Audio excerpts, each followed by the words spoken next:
day in my life.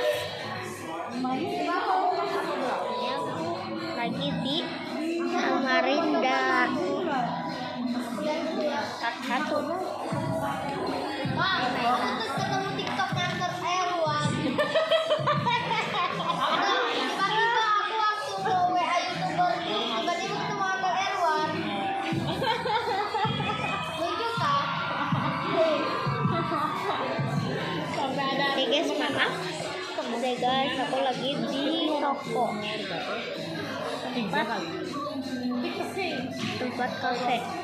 Pokoknya tiba-tiba aku WA teman sekolah tiba-tiba ketemu. Ini Yakult kayak Coca-Cola. Itu kalau dipindahin nyamuknya ya.